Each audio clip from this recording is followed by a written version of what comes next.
అదరగొట్టే కారం రంగు రుచి ఆచి కారం పొడి. కర్షకుల జిల్లా కరీంనగర్ జిల్లా, వ్యవసాయ జిల్లా. ఈనాడు కరీంనగర్ జిల్లా తెలంగాణకి గుండెకాయ. అన్ని రంగాల్లో, ముఖ్యంగా వ్యవసాయ రంగంలో ఈ యొక్క రాష్ట్రానికి వెన్నుముకగా నిలిచినటువంటి కరీంనగర్ జిల్లాకి ఇన్ఛార్జి మంత్రిగా ఉండే అవకాశం గౌరవ ముఖ్యమంత్రి రేవంత్ రెడ్డి గారు నన్ను నియమించడం జరిగింది. ఈ జిల్లాలో అభివృద్ధి కార్యక్రమాలతోటి పాటు, రాజకీయ కలాపాలతోటి పాటు మీ అందరి యొక్క సాహచర్యం, మీ అందరితోటి కలిసి ఈ జిల్లాలో పనిచేసేటటువంటి అవకాశం ఇచ్చినటువంటి ముఖ్యమంత్రి గారికి మీకు ధన్యవాదాలు తెలియజేస్తా. ఈనాడు అడ్లూరి గారు, ఆర్థిక మంత్రి గారు ఇబ్బంది అంటే బలవంతంగా ఆ నియోజకవర్గ అభివృద్ధి కోసం ఒకే రోజు ఇన్ని వందల కోట్ల రూపాయల శంకుస్థాపన చేసినటువంటి ఏకైక మంత్రి మా అడ్లూరి గారు అని చెప్పి మీకు ఈ సందర్భంగా మనవి చేస్తున్నాం. మా బట్టి గారి మీద చాలా భారం ఉంది. మీకు తెలుసు, గత ప్రభుత్వాలు రాష్ట్ర ఆర్థిక వ్యవస్థని విచ్ఛిన్నం చేసి, చిన్నాభిన్నం చేసి, మా తర్వాత ఎవరు వచ్చినా కూడా ఈ రాష్ట్రాన్ని పరిపాలించే శక్తి ఉండకూడదు, ఎట్టి పరిస్థితుల్లో ఈ ఆర్థిక వ్యవస్థని విచ్ఛిన్నం చేసి మనం ఉన్నా లేకపోయినా దాన్ని ఖరాబ్ చేసి వాళ్ళకి ఇవ్వాలి అని చెప్పి బాధ్యత రహితంగా ఆర్థిక వ్యవస్థని చిన్నాభిన్నం చేశారు. అన్ని వ్యవస్థల్లో కూడా అప్పులు ఇచ్చారు, అన్ని శాఖలలో కూడా పెండింగ్లు పెట్టారు, అన్ని బ్యాంకుల్లో కూడా ఇంకా మనం అప్పు అడిగేదానికి కూడా అవకాశం లేకుండా అప్పులు చేసి బట్టి గారికి అప్పచెప్పారు.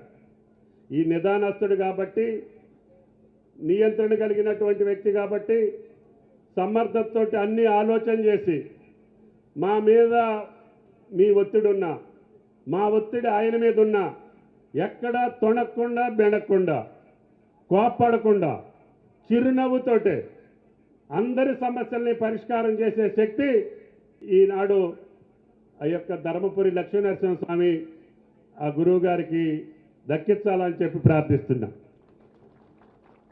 ఆయన ఈ 2 సంవత్సరాలు అప్పులు తీర్చుకుంటూనే, వడ్డీలు కట్టుకుంటూనే, పాత పథకాలన్నింటినీ సాగించుకుంటూనే, మళ్ళీ కొత్త పథకాలు ఏదైతే చెప్పామో వాటిని అన్నింటినీ కొనసాగించుకుంటూ భారతదేశంలో సంక్షేమ రాజ్యాన్ని ఒక తెలంగాణ రాష్ట్రంలో జరుగుతుందని భారతదేశం మొత్తం చెప్పుకునేటటువంటి విధంగా ఇన్ని కష్టాల్లో ఉన్న సమర్థవంతంగా నడుపుతున్నటువంటి బట్టి గారికి ఆ దేవుడు ఇంకా ఆశీర్వదించి ప్రజలు అడిగినటువంటి సమస్యలు, మన మీద పెట్టుకున్నటువంటి ఆశలకు అనుగుణంగా, అవసరాలకు అనుగుణంగా అన్ని డిపార్ట్మెంట్ని సమన్వయం చేస్తూ ముందుకెళ్తున్నారు.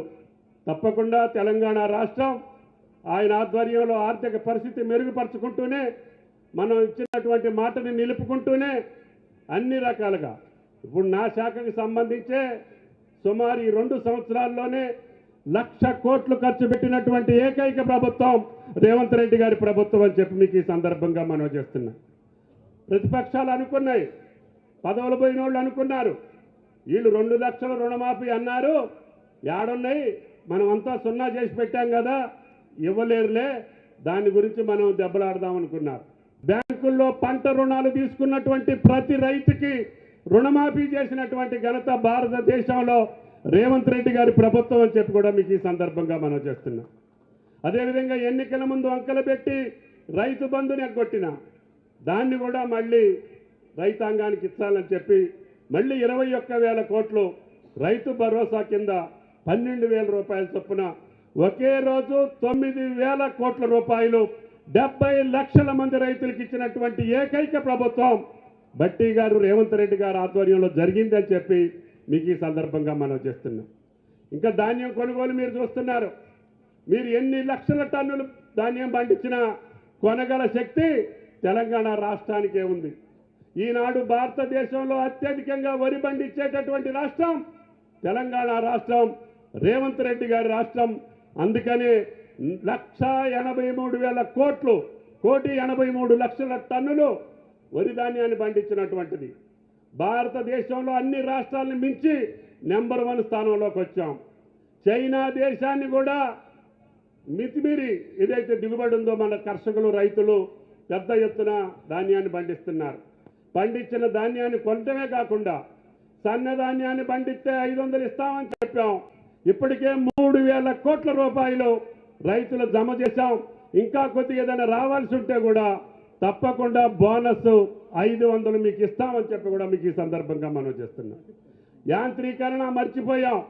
రైతు బంధు పేరిట వ్యవసాయానికి ఇచ్చే అన్ని పథకాలు మూలబడిపోతే మళ్ళీ ఈరోజు బట్టి గారి చేతి మీదుగా యాంత్రీకరణ కూడా రాష్ట్ర వ్యాప్తంగా రైతులు ఏ పనిముట్టు కోరుకుంటే ఆ పనిముట్టు దానికి సబ్సిడీ ఇచ్చి మీకు పనిముట్లు ఇచ్చేటటువంటి బాధ్యత ఈ రాష్ట్ర ప్రభుత్వాన్ని అని చెప్పి మీకు ఈ సందర్భంగా మనం చేస్తున్నాం.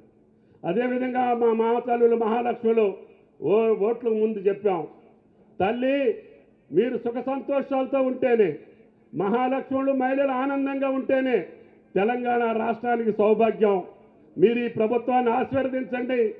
మీకు ఏ కార్యక్రమం చెప్పాం ఆ కార్యక్రమాలు చేస్తామని చెప్పాం.